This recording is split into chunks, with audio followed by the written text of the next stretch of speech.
Ben, I'm beginning to think that maybe the Giants just aren't good. Oh, really? Yeah. Pray tell, Matthew, what has caused you to come to this conclusion?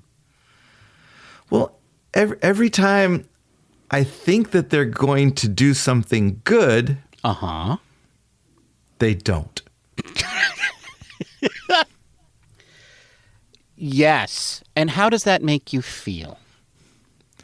Makes me feel sad and frustrated. Right. And maddeningly frustrated. Like I don't know how to process my feelings about this, Ben. Well, Matthew, first of all, it's okay to be frustrated. It's okay to be sad. But it's not okay for your baseball team to make you feel that way. Have you considered telling them this? I guess that is the next step. I should probably confront them and let them know that I'm not pleased with the way they've been playing. But I don't even know where to start. Like, you want to give them some constructive criticism, something that they can work on so that they can improve the relationship. But I don't even know where to begin. Okay, well, that's something that we could work on. Would you like to try some exercises? Yes. Okay. Yes, I would. All right. You ready? Yes. Okay. Here goes. Repeat after me. Okay. Hey. Willie. Hey. Willie. Try. Not. To. Suck so much. Suck so much. Suck so much. Yeah. Yeah, doesn't that feel good? Oh, it does feel good. Try another one. Give me another one. Hey. Jung-hoo. Hey, Jung-hoo. Pull your head out of your arse. Oh, God, yes, that does feel good. Wonderful. Okay, one more? One more. Yeah, one more. Okay. Hey, Wilmer. Wait. Hey, Wilmer. Why are you so old? So I can't do it. Bob.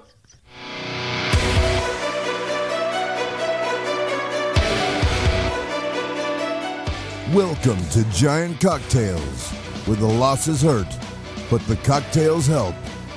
Here are your hosts, Ben and Matthew Henry.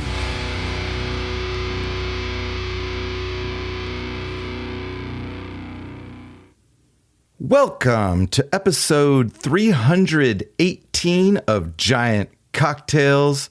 Ben, Barry Bonds, Jack Clark, and Pablo Sandoval are tied for 34th all-time in Giants history with 318 total bases in a single season.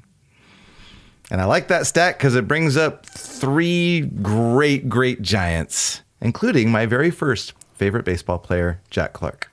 Jack the Ripper. That's right. 34th? Yeah, Bonds is on the list like several times. Oh, okay, I was going to say that's not like their high water mark. Is that 318th total bases is the 34th position. Got it. All time for the Giants. Yeah. And it's not is it Pablo's high water mark, or do you not know? I don't remember. Well, way to do the great research, I guess. Thanks. Enough with the banter. Let's talk cocktails. Yes, let's talk cocktails. What are you drinking, Matthew? Bob, this has been a really rough week, and so I decided I needed to do a cocktail that represented how I feel about the San Francisco Giants. So I'm drinking a cocktail called Salty and Shameful, and I'll tell you all about it at the end of the episode. What are you drinking, Ben? Well, thank you for asking, Bob. That's very kind of you. Matthew, I assume you mean that you're salty and the Giants are shameful. I don't know. Yes, probably. I'm salty. The Giants are shameful. Let's go with that. I like that. Yeah. Okay. I mean, unless they're just crusty with salt because they're so old, like Wilmer. Hey. Look, he's on the team too, dude. He's on the team too. I know he got that big RBI hit the other day that went all of 30 feet. Better than every other Giant that day. Okay, anyway, Bob, thank you for asking. What am I drinking? I'm drinking a Garden of Despair. For no particular reason. And I'll tell you what's in my Garden of Despair at the end of the episode. All right. Ben, today is Wednesday, August 13th, as we record this podcast, and something happened this week. Something happened. In fact, I think there should be an alert. Alert! Oh. Homeostasis happened this week, Ben, for the first time.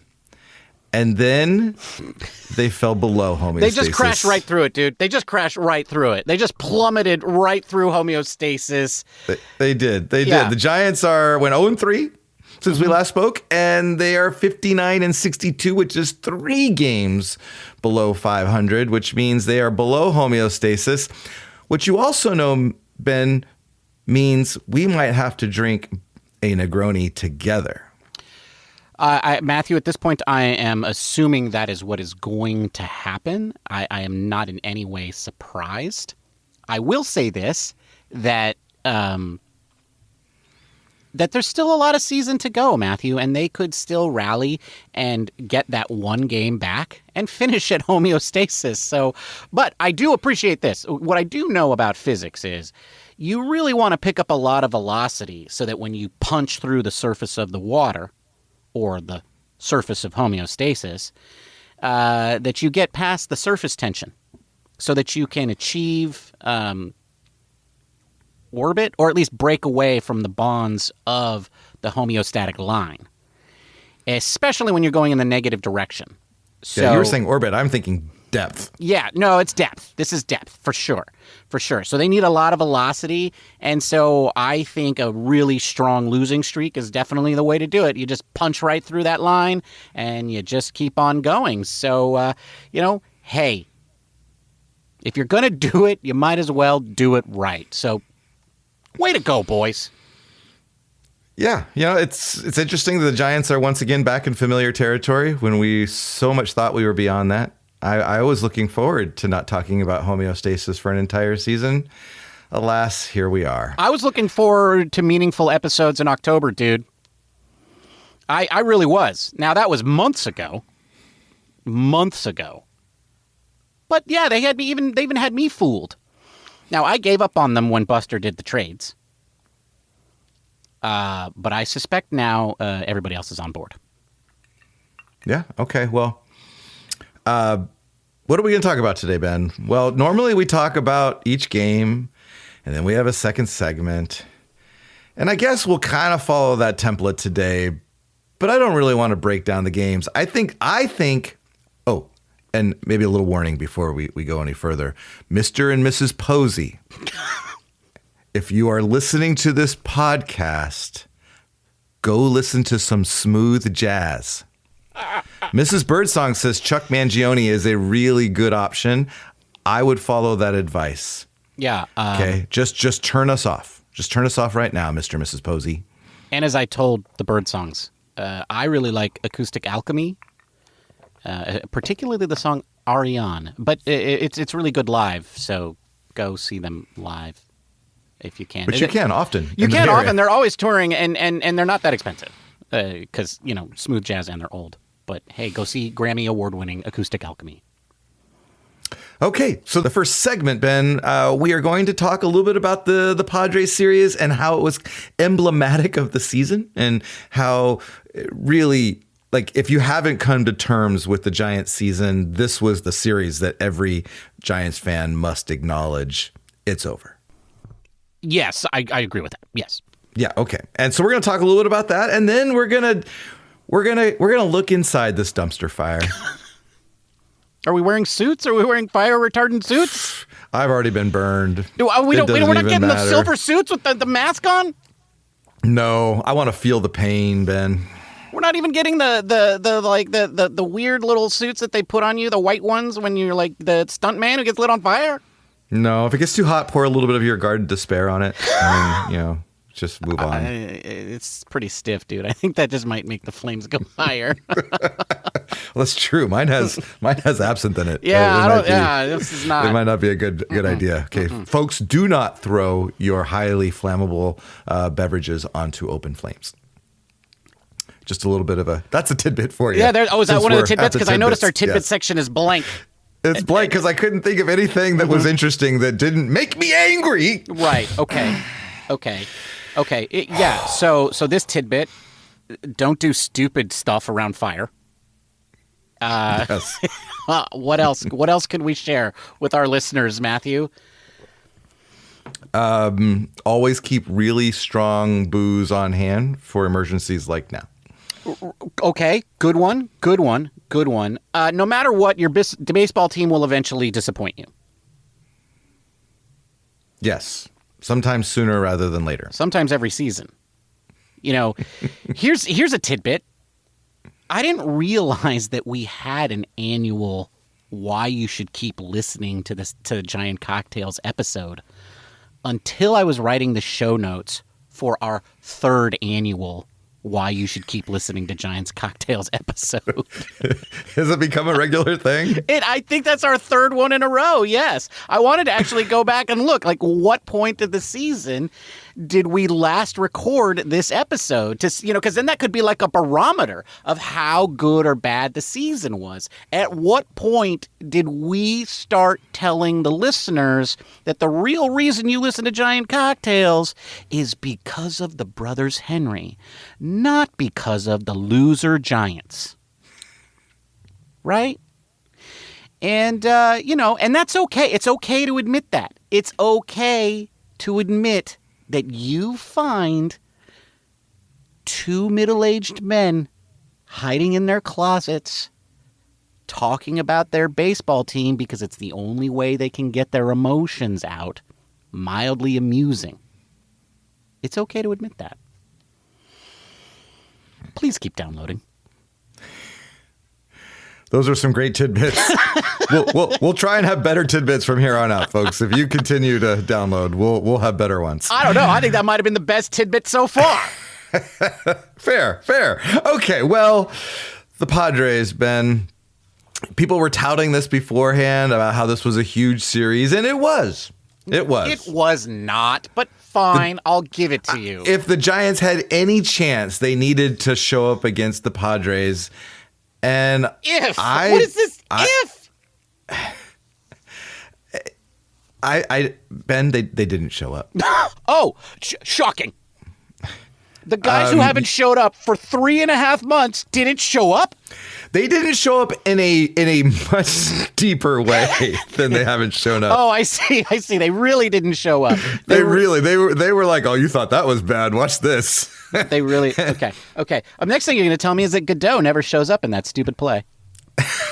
Well, wait, what? I don't want to spoil it. I don't want to spoil it for you. Oh, no.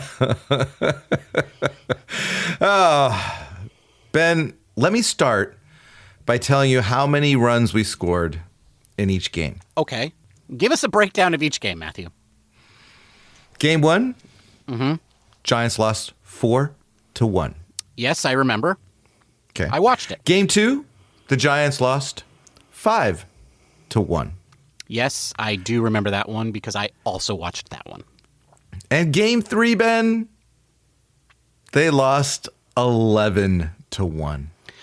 I'm going to admit, Matthew, I didn't watch it. Okay, I was in bed when you texted me. My sleep schedule's not great. It was a little bit late, but that was really late. Why was I? Oh yeah. No, because I was working on the weenus.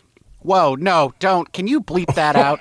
Can you bleep that out? I'm not leaving that in. I was working on the work project.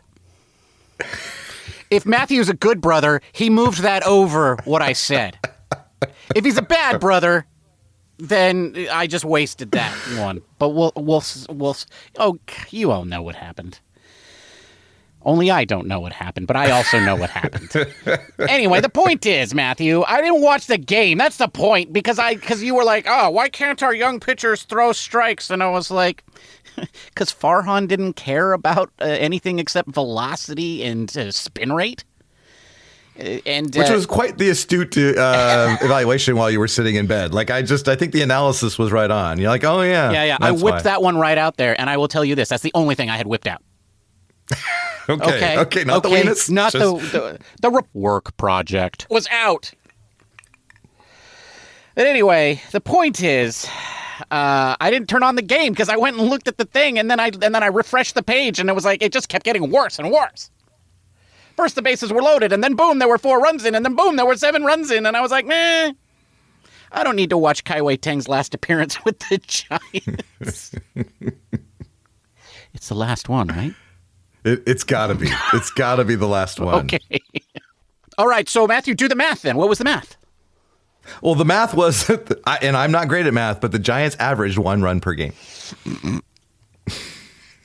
I almost spit my Garden of Despair all over everything.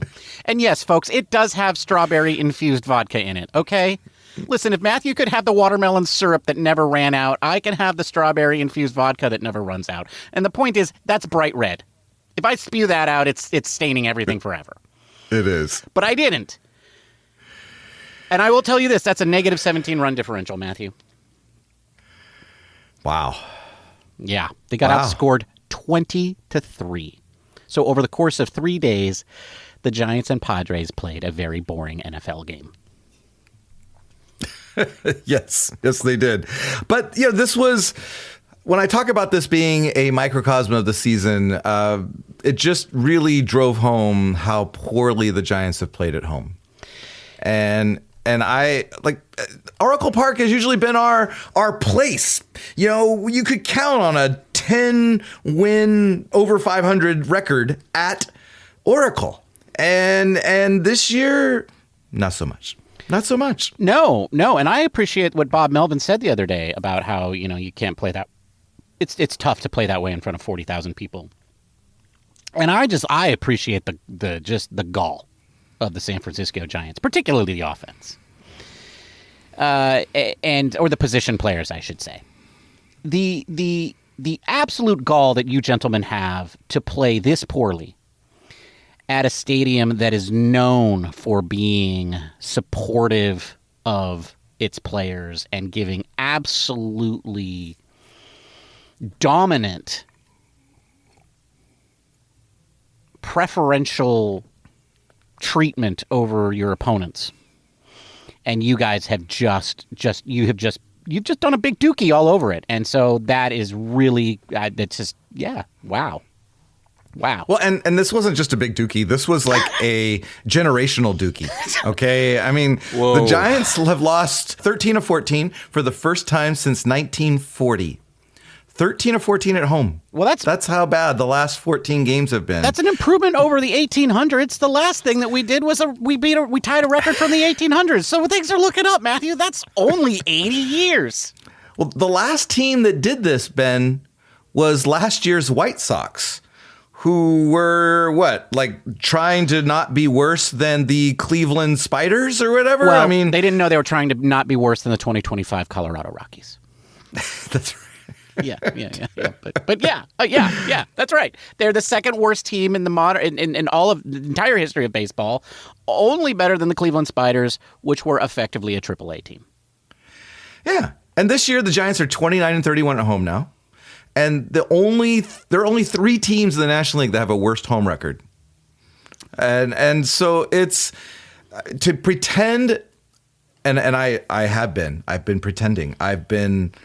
I've been wanting to believe that the Giants were contenders all this time, but you look at that home record and it just, it clearly shows that the Giants are not a playoff contending team. And I was even looking at like how poorly have they played within their home confines. The Giants have only had one splash hit this year, Ben. One. And the one guy that hit it now plays in Kansas City. Kansas City, here I come. Which he could hit a splash hit there too. He could into the fountains. Yes. That's right. Yes. That's right. You could hit him into the fountains. You could hit it into the pool in Arizona. You could hit it into the Rays aquarium, which I don't think exists anymore. You could hit it into the Allegheny River if you were a real giant. Paul Bunyan. Yeah. And so anyway, lots of things. The other, I know we're running out of time. We want to do other stuff, but left-handers continue to struggle against the Giants, and just everyone. It's maddening. It's maddening. And you talked about Kai Tang. Mm-hmm. Kai Tang. We will. He's emblematic of now the lack of pitching depth. We traded away two of our starters and exposed what we thought was a strength that's now become a weakness. Yeah, well, I mean, I guess the old adage was true, Matthew. You can never have too much starting pitching. So thank goodness we've got Justin Verlander. Thank goodness we traded two of them away. Folks, you can bet that Kai Tang will be DFA'd sometime this week. And Blade Tidwell is my prediction. Will be the next one up. He's been pitching well in AAA. Ben, he's actually throwing strikes. Preposterous. Well, Matthew, I know. He wasn't drafted by Farhan Zaidi, so Right. that's a good sign that he might have that capability. Yeah. Exactly. Yeah. But exactly. his spin rate's not great, Matthew. No, the Work project is not showing, what you'd like to see in a starting pitcher, except the fact that he throws, close to 100 miles an hour and happens to know where the strike zone is. I said I didn't have the work project out. Why do you have to keep bringing it up? All right. So we've talked about the Padres. What now?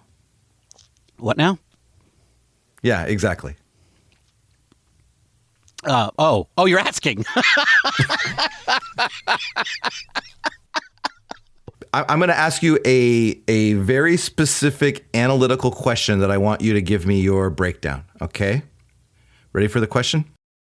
Yeah. What the fuck is wrong with this team? What the fuck is wrong with the team? They can't hit, Matthew, and they play sloppy baseball more often than they should, and that's basically what's wrong with the team. Yeah. That is, and it's amazing when you break it down like that, how simple it sounds, right? Just fix that. Well, so here's the thing. When the team can't hit, you have to go get a whole new half of the team. And that apparently has knock-on effects to things like contracts and defense. And so no, it is a simple answer to a complex problem, but I think that is basically what is wrong with this team. They can't hit, and it's not that they just can't. It's not just that they can't hit. It's that they can't hit a lick. But whenever you try to point the finger at somebody, they start doing stuff. You know what I mean? It's like when you walk in, you're like the manager. You ever been the manager and you walk in, you've been in the bathroom for 3 hours with a magazine, and then you come back in and, just before lunch, and then you can see everybody just move suddenly in a way that you're just like, oh. Everybody's got to look busy. They were farting around. That's what it's like with the Giants. Like, whenever you're like, this team can't hit, you point over there and you're like, Jung Hoo Lee, what are you doing? And he's like, I'm hitting .333 for the last 7 games. And you're like, oh, okay. All right. Well, how come you were hitting 200 for 6 weeks? How come you were in the bathroom for 3 hours? It's just like, that's what it's like with this team. That's what it's like. And Willie Adames, he finally turns things around. I was just perusing the stats today. I was looking at his OPS plus. You know what his OPS? Oh, it's got to be really high, right? No, it's 104, Matthew. It's 4% above average. I'll tell you what, Willie's not getting a 4% above average salary.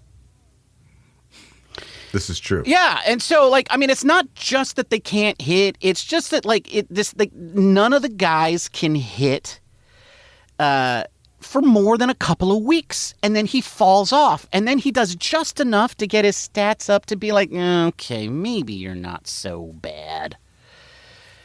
But it's like nobody's good, and certainly nobody's reliable. This team can't hit, and they can't hit consistently, and nobody they just suck.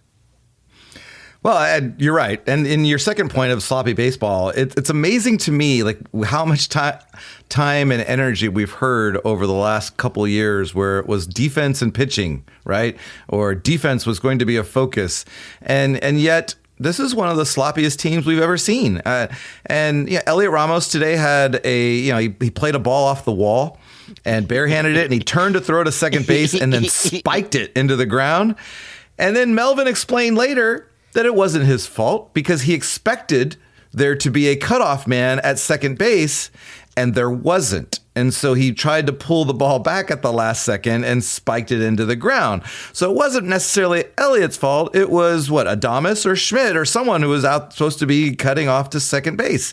And so we see this over and over again. And these are professional baseball players who presumably have been playing this game for a long time. And it's not even just physical errors, it's flat out mental errors that just continue to compound. And I'm like, what do you do about that? And more importantly, Ben, who's to blame? I need to blame somebody. Well, first of all, I want to point out that it's not my fault. I'm not so certain. Look, I know I'm a common scapegoat for you. I get it. Because usually I wouldn't even know. Like, if you did something wrong and then you blamed me for it, there's a 50% chance that I would be like, yeah. Because that's how dumb I am. But there's also a 50% chance that it's your fault. Right, so it's a 100% chance that I'm going to get blamed. Yeah. This describes our childhood. And now you know, Mother. What was I saying? Oh, yeah, it's Buster Posey's fault. That's what I was saying. I think he deserves some of the blame. Okay. Well, he inherited this team, and a lot of these players obviously are from the Farhan regime. So is the manager. Guys. Yeah, and the manager. And so maybe Posey was a little too sure that he could turn things around. Maybe he thought this was going to be kind of easier than it really is. I'm not 100% sure about that. I'm not 100% sure about that. But I will say this. The changes so first of all, it's really difficult to make major significant changes as the hobo, right? On your first go, right? Well, sure. You got contracts and things you've inherited. And then you've got personnel that you've inherited, right? So and Posey actually didn't make that many personnel changes, right? He kept a lot of people that had been part of the San Francisco Giants for a long time. Kyle Haynes running the farm director, and then Manazian had been within the organization. So these were all lifelong or career-long Giants. So yeah, but now it's not Kyle Haynes. Well, he's got a boss. So Kyle has the same title, okay. But he's got Randy above him. What's that guy's? Randy above him. He's got Randy above him. My point is that I don't know that there's a lot of changes that Buster could have made. He wanted to make a change culturally. Now, the thing about changing the culture is that most of that changes is happening at the minor league level, and you're really not going to see that for a couple of generations, like a couple of years, right? Because like all of that culture and all of that, the Giants' way of playing baseball, that's all happening in San Jose. So, folks, if you want to go see it, you go there. But that's not really being reflected at the major league level yet. So this is, in large part, Farhan Zaidi's team. But yes, there were significant problems that I think persisted and were not maybe really addressed. And sloppy baseball is something that we saw a lot of last year, and it has carried through to this year. So I'm going to hold off on blaming Posey. He certainly didn't make it better, but he didn't make it better in 1 year. Like, I don't think I could have made it better in 1 year. I don't think you could have made it better in 1 year.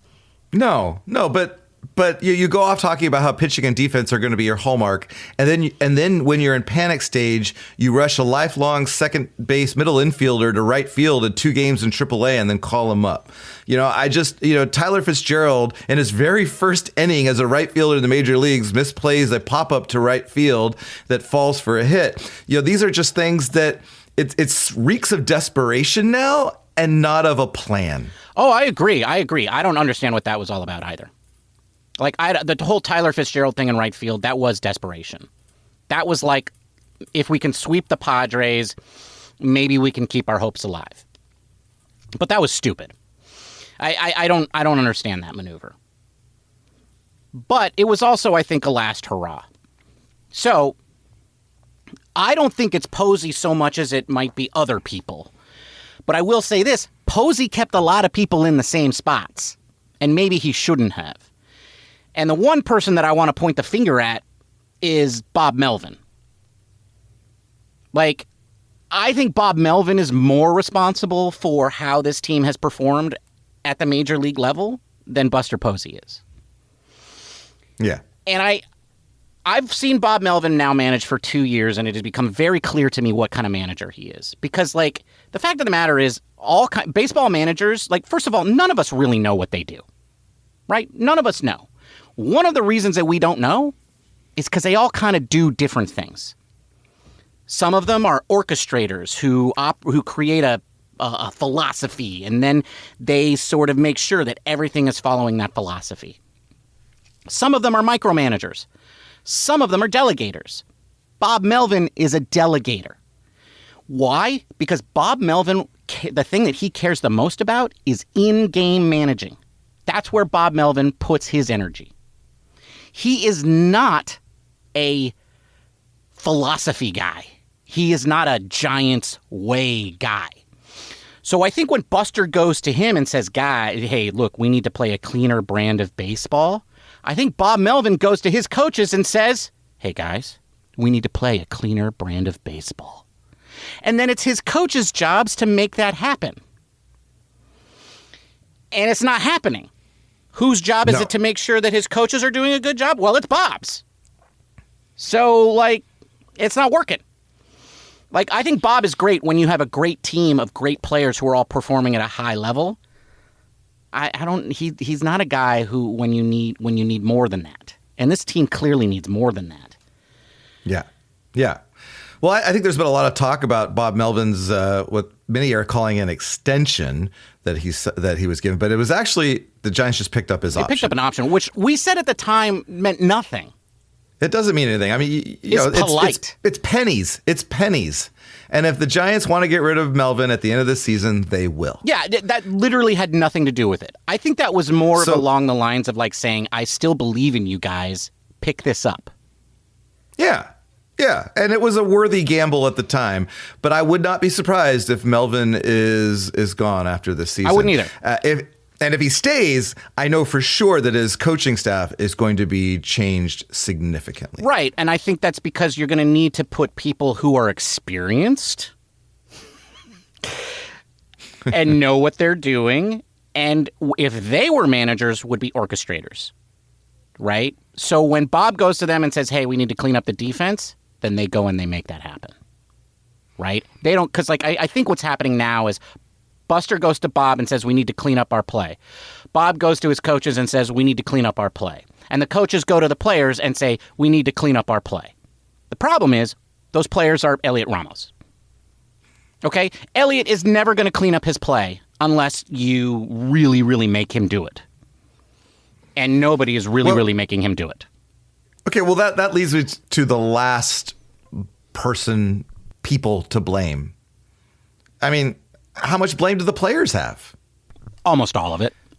Yeah, because we could talk about Posey and Melvin and all of theirs, but I mean, you look at our lineup, and it looks like a lineup that should be a good lineup. That lineup looks like it should hit. It looks like it should be a good lineup. So I don't think that the structure of the lineup was inherently wrong by Posey or even Melvin, but for some reason, the lineup that we have constructed isn't hitting. Well, I will... And then who do you blame? It's got to be the guys that are in the batter's box, right? No. At some point. Absolutely. Willie Adames is not playing at the level that he's being paid. Rafael Devers is not playing at the level that we expect and that he's being paid. Jung-Hoo Lee is not playing at the level that he's being paid, right? And, you know, Matt Chapman's Matt Chapman. Like, he's having a Matt Chapman year. But he's so streaky that you can't have him surrounded by guys who are just not showing up at all. And so, like, at the end of the day, I blame those guys primarily. Adames, Lee, and Devers. Those are the guys who are responsible. On the other hand, I will say this. All three of those guys going through a big transition in their lives, and I do wonder if the Giants have the right system in place to support them, especially since two of them are not very good English speakers. So maybe there is some more, like maybe there are systematic problems under here where the organization as a whole just isn't giving these guys the support that they need to succeed. But at the end of the day, they're the ones doing it, and they haven't been good enough. So I particularly point the finger at those three guys. Yeah. Well, and those three guys have contracts that last a long time. Yeah. So they need to either turn this around next season or we're going to have another year just like it. Because, I mean, one of my thoughts around this, and I texted it to you earlier today, was maybe we need to blow this thing up. But there's only so much blowing you can do up when you have all these long-term contracts. And sure, we can get rid of, guys like, I mean, if you really wanted to get, nuclear, most nuclear you could get is to get rid of someone like Ramos or Bailey, or even Lee, right? And you've got some at least you have an empty table to start filling in new spots. But then where do you go from there? We don't have anyone in the minors outside of Bryce Eldridge that could just slide in. So now you're taking two steps back. So I think the only way that we can hope is for next year that these guys have adjusted, that has become that Adames and Devers and Lee now all play up to their potential. Otherwise, we're not going to see anything better next year than we have this year. No, I mean, it's a really good question because I think that is the question. What do we do now? What do we do now? And you're absolutely right. Chapman, Adames, and Devers, and to a certain extent Lee, especially if it continues to underperform, he's not going to opt out of his contract. So he's got another four seasons, I think. They're all here for a long time, and they're all soaking up a lot of money. And so in order to move them, you would have to move them at a loss. Blowing this team up is very hard to do. If you wanted to do a reset, if Buster was like, okay, I took year one to just figure out what I had, in a lot of ways, I think that was what this year was supposed to be. I think it may have been problematic for Buster that they played well at the beginning.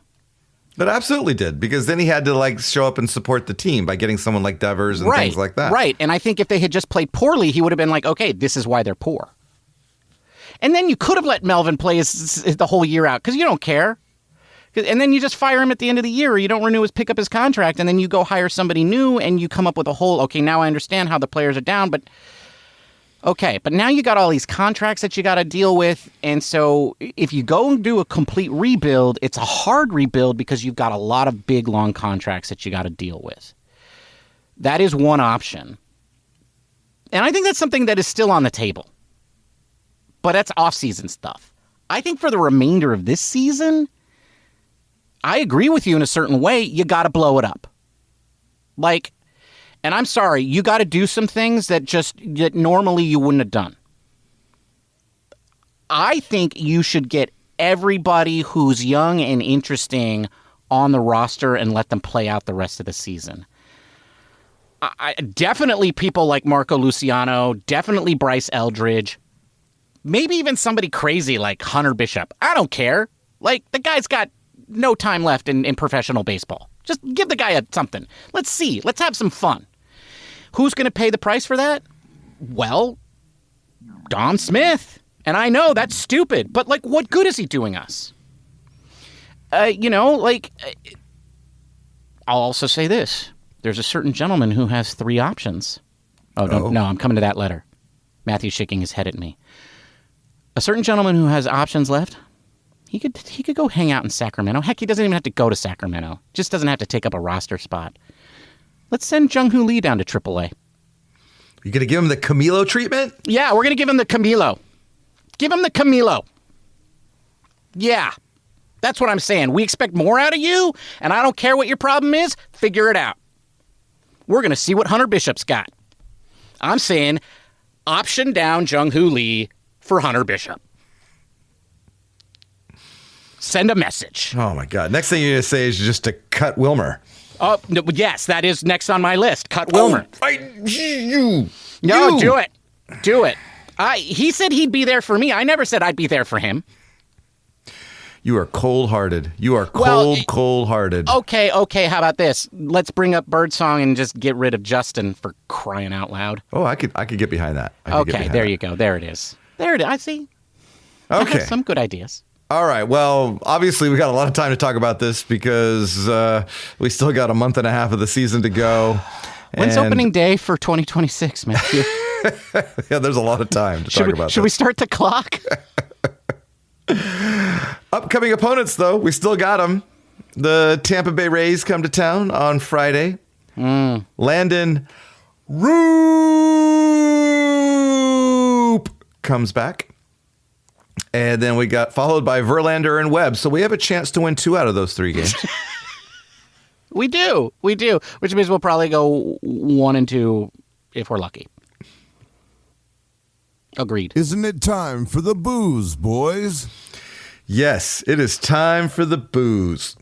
What are you drinking, Matthew? Bob, as I mentioned earlier, I am drinking a Salty and Shameful.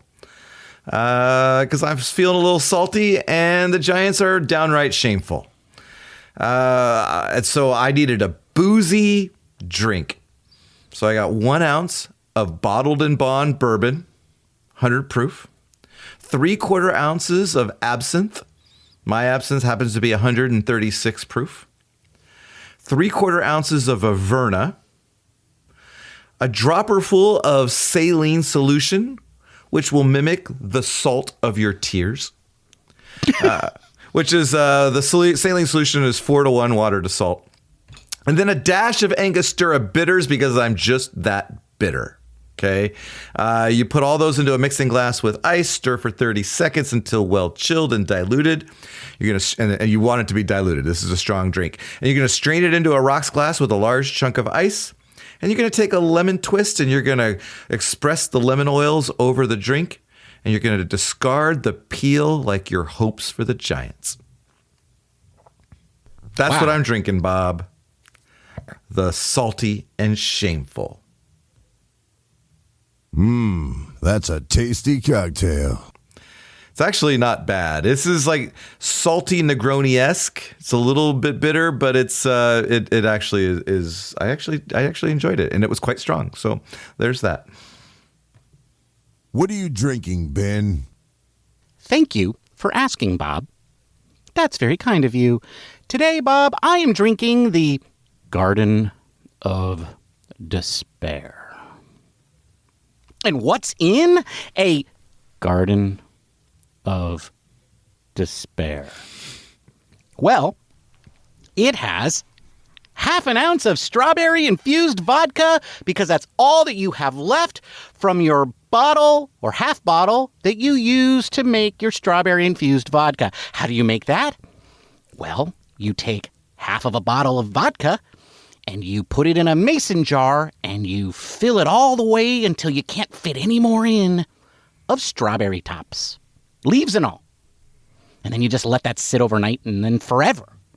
And it just gets redder and more wonderful. To that, you will also add 3/4 of an ounce of Icelandic pink gin. Where do you get it? Iceland. You get it in Iceland. Good luck. To that, you add 3/4 of agricole rum. Why do you have this? because you got into tiki and some tiki recipes call for it. Is it good? No, you don't like it. But some people really like it, and they're cocktail snobs. It actually does add a really nice earthy tone. If you use it as a complementary rum, it's quite good. And that is the role it's playing in this cocktail. To that, you add 3/4 of an ounce of lemon juice. And to that, you add 3/4 of an ounce of elderflower simple syrup. Why do you have this? It was a gift. When did you get it? A long time ago, okay? And then you didn't open it, and then you opened it this time, and you taste tested it, because you always should, especially after an ingredient has been in your bar for a long time, and you tasted it, and it was very bitter. And it probably should have just been thrown out, but because you hate your baseball team so much that you decide to torture yourself and you put it into your cocktail anyway? Question mark. And then you put all of that into a shaker with ice, and then you shake it until it's well chilled, and then you strain that into a coupe glass, and you garnish it with edible but really bitter flowers. And that's how you make the Garden of Despair. And that's what I'm drinking today, Bob. I'm not gonna lie. That cocktail sucked. You know what, Bob? Your problem is that you're controlled by Matthew. Okay? That's what your problem is. This cocktail is actually sophisticated and enjoyable. That's a tasty cocktail. No, you were right the first time. It was really the simple syrup. I should have just gone with an elderflower liqueur, which is what I would do if you don't have elderflower simple syrup, which you probably don't. And that's a wrap. Thank you for joining us. We will be back on Monday. Well, we'll be back on Sunday to record, and then you will listen to it on Monday. Why? Because that's what we do. That's the show. We show up rain or shine. We show up Gabe Kapler or Bruce Bochy.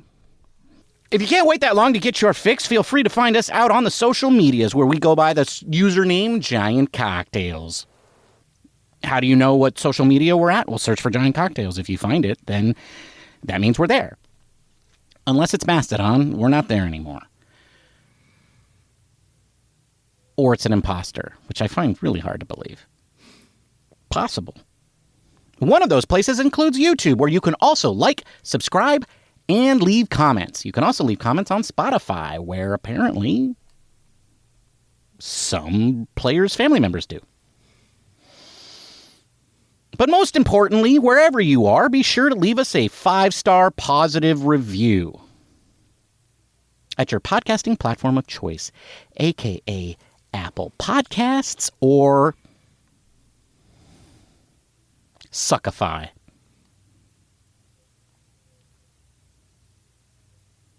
Oh, right. Matthew, it was enjoyable talking to you. I don't want to say that it was great talking about the Giants, but it was good hanging out with you today. Until next time, cheers, my friend. Cheers, Ben. Bye, everybody. Goodbye!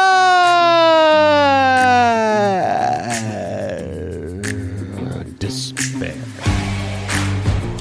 Thank you for listening to the Giant Cocktails Podcast. Until next time, bottoms up.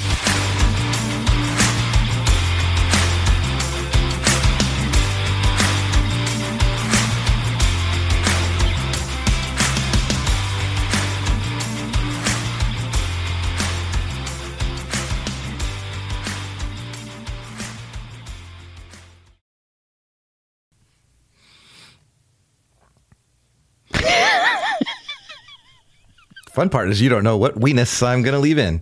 I don't know what weenus you're going to leave in. Just the wrong word at that wrong point in time. It was like playing with your weenus while you're in bed. Yeah. Did I just at after first pitch? 1 o'clock. 1 o'clock. That is, and I was realizing I was in my bed, but I wasn't because I'd been there like all morning. What? I was like, because I was thinking, no, that's not what happened. I wasn't pulling on the weenus.